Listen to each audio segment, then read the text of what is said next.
जिंदगी झंडवा। ठीक है, नहीं मैं गीत की शुरुआत भी यूपी में गोंडा मकाबा, गोंडा प्रेम करने वाला जनता बा, यूपी में काबा मैं सुनाती हूँ। मुझे पता ही था पहला गीत आप लोग यही सुनना चाहेंगे।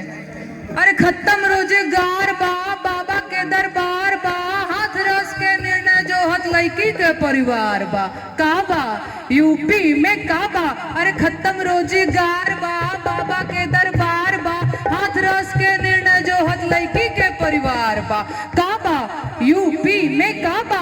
कोरोना से लाखन मर गईले, लासन से गंगा भर गईले। झूठ कह रहे हैं? कोरोना से लाखन मर गईले, लासन से गंगा भर गईले। टिकटिया कफन नोचन कुकुर बिलार बा, काबा यूपी में काबा। अरे राम राज के झांकी बा, काशी मथुरा बाकी बा, राम राज के झांकी बा, काशी मथुरा बाकी बा। गोरखपुर में खून से रंगल बोतल पूरा काबा यूपी में काबा। जिंदगी झंडवा फिर भी घमंडवा।